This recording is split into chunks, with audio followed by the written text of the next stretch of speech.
Okay, so a lot of people have asked me, what is it going to look like in 2024 and what is it going to look like when I want to become a freight forwarder in 2024? So first off, the market has gone down quite a bit. So there's no longer this COVID craziness going on where freight rates are going up like crazy and so on and so forth. So the market has very stabilized, and that's a good thing. What is not a good thing is currently, obviously with everything what's going on in the world with Russia and Israel, there's a lot of routing changes on vessels, right? And what that really does is put a lot of pressure on the freight rates. So we just recently have seen freight rates like bottom out from Asia to the United States, and now they're kind of going back up. They almost doubled last week. So that's obviously a big thing. So in general, what you want to be looking out for if you want to become a freight forwarder in 2024, generally speaking, a stable market is never a great market for us, right? In stable market, I mean when freight rates just remain the same all year round.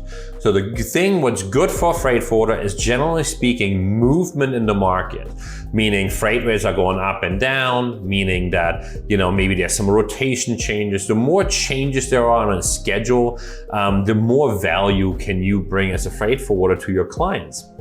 And secondly, really with the freight rates moving up and down, I think it creates a lot of potential for you to either get your customers a better rate, get a new client because you can offer a better rate, and many times you can negotiate a little bit better with your trusted ocean carriers that freight rates might not get increased so quickly. So right now there's the routing change surcharges they're talking about, there's general and GRIs rate increases that everybody's talking about.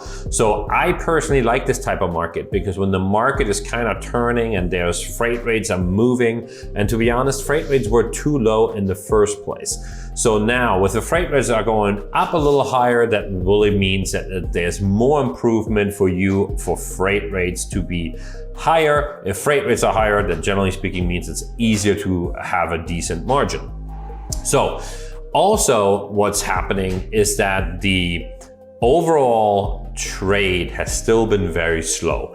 So meaning exports are still very slow, imports are still very slow. So what we really want to happen in 2024, which we can already see is happening right now, is that we want volume to pick up. Because when volume pick up, freight rates pick up, and especially with the turmoil in the world happening right now, when it comes to shipping, that is kind of a good scenario for us in terms of the rate development. I'm only talking about the rates here, So with that all being said, we are all excited about 2024. I think it's going to be an interesting year. I think that volumes are going to come back, and I think freight rates have a lot of movement, because once volumes are back, freight rates go up. Once volumes drop a little bit, freight rates go down, and a up and going market is always a good thing for us. So if you like this kind of content, please subscribe and DM us for more information if you want to have any other questions. Thank you so much.